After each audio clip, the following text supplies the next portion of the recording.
সীমান্ত পেরোনোর এই যে ভিড়টা লক্ষ্য করা যাচ্ছে বাংলাদেশে ফিরে যাবার কয়েকদিন আগে হোল্ডিং সেন্টার চালুর যে সরকারি নির্দেশিকা প্রকাশ্যে এসেছিল তারপরই এই ভিড় লক্ষ্য করা যাচ্ছে। আর ইতিমধ্যে দুটি জেলা মালদা এবং মুর্শিদাবাদে হোল্ডিং সেন্টার চালু হয়েছে। মালদার পর মুর্শিদাবাদের লালগোলায় চালু হলো হোল্ডিং সেন্টার। সরকার ইতিমধ্যে নির্দেশিকা জারি করেছে, তারপর লালগোলায় চালু হলো হোল্ডিং সেন্টার, যেখানে 5 জন বাংলাদেশি নাগরিক রয়েছেন। লালগোলার বাহাদুরপুর পঞ্চায়েত লাগোয়া পদ্মা ভবনের 3 তলায় তৈরি সেন্টার। গতকাল ইংরেজ বাজারে হোল্ডিং সেন্টারে রাখা হয় 9 জন বাংলাদেশিকে।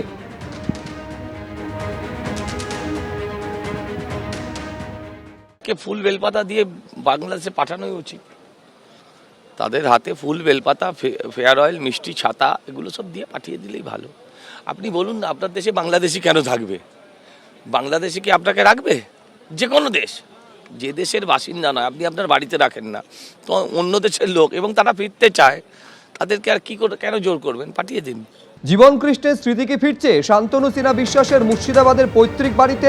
সম্ভাবনা জোরালো হচ্ছে, তার কারণ ঠিক যেমনভাবে জীবন কৃষ্ণ সাহা কেন্দ্রীয় এজেন্সির গোয়েন্দারা আসার পর তার দুটি মোবাইল ফোন ছুঁড়ে ফেলে দিয়েছিলেন পুকুরে, তেমন কি কিছু ঘটিয়ে থাকতে পারেন শান্তনু সিনহা বিশ্বাস? এই সম্ভাবনাকে সামনে রেখে তার বাড়ির পুকুরে এবার তল্লাশি চালাতে পারে এনফোর্সমেন্ট ডিরেক্টরেট। এই সম্ভাবনা জোরালো হচ্ছে।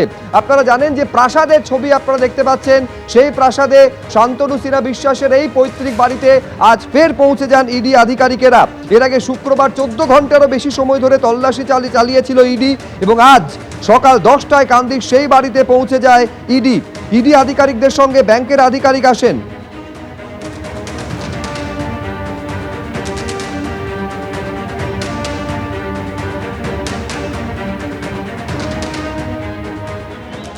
শান্তনু সিনহা বিশ্বাসের প্রাসাদ প্রমোদ যে বাড়ি রয়েছে সেখানে এই মুহূর্তে ইডি তল্লাশি চালাচ্ছে, এবং সব থেকে বড় যেটা রহস্য, সেই বাগান বাড়ির মধ্যে রয়েছে একটি পুকুর, এবং এই পুকুরকে ঘিরেই কিন্তু রহস্যের দানা বেঁধেছে।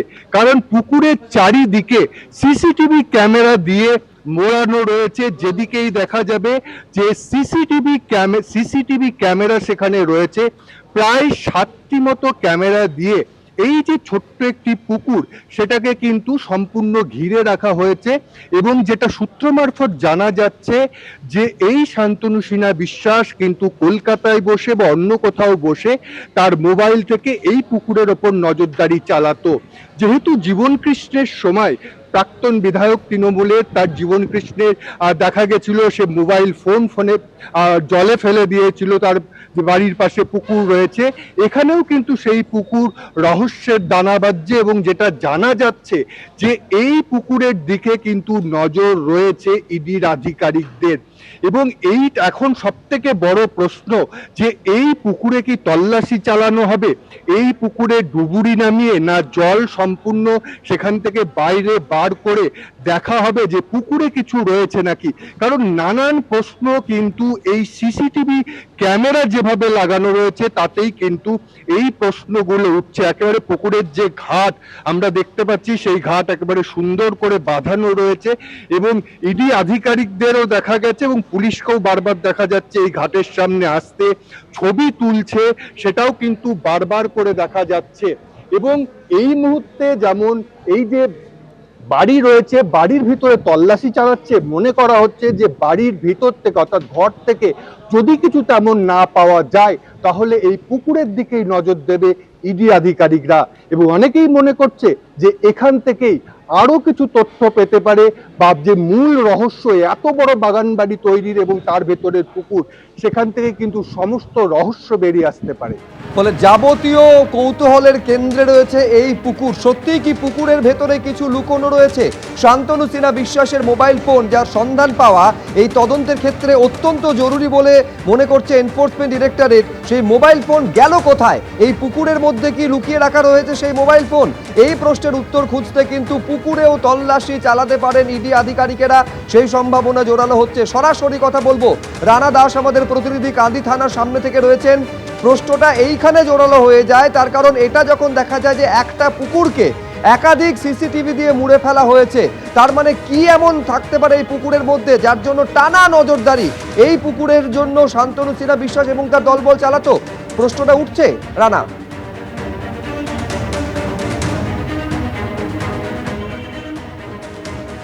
একেবারেই এই প্রশ্নটা উঠছে এবং এই প্রশ্নটা ইডির আধিকারিকদের কাছে উঠেছে। আর সূত্র মারফত জানা যাচ্ছে যে ইডির আধিকারিকরা শুক্রবার তারা প্রথমে এসেছিল, তারা প্রায় 12 ঘন্টা মতো তল্লাশি চালায় এবং আজকে দেখা যায় যে সকালবেলাতেও এই বাড়িতে আসে, অর্থাৎ শান্তনু সিনহার যে বাড়ি রয়েছে সেই বাড়িতে তারা আসে এবং সেখানে তল্লাশি চালায় এবং তাদের নজরে পড়ে এই পুকুরটি। এবং যে কারণে এই পুকুরটি সব থেকে বেশি নজরে আছে যে এই একটা ছোট পুকুর, সেই পুকুরকে ঘিরে 7টা সিসিটিভি ক্যামেরা তার চারদিকে লাগানো রয়েছে এবং সেটি মনে করা হচ্ছে মোবাইলের মাধ্যমে। আর সেটি কিন্তু এই শান্তনু সিনহা বিশ্বাস তিনি কিন্তু কলকাতা বা যেখানে থাকতেন সেখান থেকে কিন্তু তিনি পুরো বিষয়টি দেখতেন। এছাড়াও সেখানে পার্সোনাল নিরাপত্তা রক্ষী ছিল। এবং তোমাকে বলি যে এলাকাবাসীরা যেটা বলছিল যে এই জল একেবারে স্বচ্ছ পরিষ্কার ছিল, একেবারে তলায় কি রয়েছে দেখা যাচ্ছে সেটা কিন্তু বছর 2 ধরে দেখা যেত না। এবং বাড়িতে দুদিন তল্লাশি চালিয়ে এই যে প্রাসাদোপম যে বাড়ি সেই বাড়িতে তল্লাশি চালিয়ে কিছু কাগজ নথিপত্র পেয়েছে, কিন্তু ফোন যেটা খোঁজা মূলত তাদের উদ্দেশ্য সেটা কিন্তু পাওয়া যায়নি। সেখানে এই যে জীবন কৃষ্ণের যে অঙ্কটা সেটা কিন্তু মিলে যাচ্ছে, সেখানে সেই একই পুকুর দেখা যাচ্ছে এবং যে বিল্ডিং রয়েছে আর তার পাশেই পুকুরটাই, সেই পুকুরে কোনো রকম ফেলে দেওয়া হয়েছে নাকি, কোনো তথ্য প্লাস্টিকে মুড়িয়ে রাখা হয়েছে নাকি, কারণ পুকুরের জল একেবারেই ঘোলাটে রয়েছে, সেই কারণেই কিন্তু সেখানে তাদের নজর রয়েছে। কিন্তু আজকে সেই রকম ভাবে ইনফ্রাস্ট্রাকচার নিয়ে তারা আসেনি যে পুকুরে তারা কাউকে ডুবুরি নামাবে বা পুকুরের জল সেখান থেকে বার করবে, সেই রকম ব্যবস্থা ছিল না। কাঁদি থানার পুলিশ সেখানে ছিল, আমরা দেখতে পাচ্ছিলাম পুলিশ যেমন ছিল, কেন্দ্রীয় বাহিনীর জওয়ানরা ছিল, তাদেরও পুকুরের সামনে দেখতে যাওয়া যায়, ছবি তুলতে দেখা যায়। অর্থাৎ এই ছবি তুলে নিয়ে হয়তো ইডি আধিকারিকরা তাদের যে উচ্চ পর্যায়ের আধিকারিক রয়েছে তাদের সঙ্গে দেখাবে, তাদের সাথে কথা বলে এর কিন্তু আসতে পারে এবং এই পুকুরে কি রয়েছে, কোনো রহস্য লুকিয়ে রয়েছে নাকি, এই পুকুরের থেকেই কিছু পাওয়া যায় নাকি সেটা তারা দেখবে। অন্যদিকে ইডি আধিকারিকরা কাঁদি থানাতে আসে এবং সেই যে বাড়ি সেই বাড়ির চাবি কিন্তু কাঁদি থানার হাতে তুলে দিয়ে তারা কলকাতার উদ্দেশ্যে রওনা দিয়েছে। ধন্যবাদ রানা।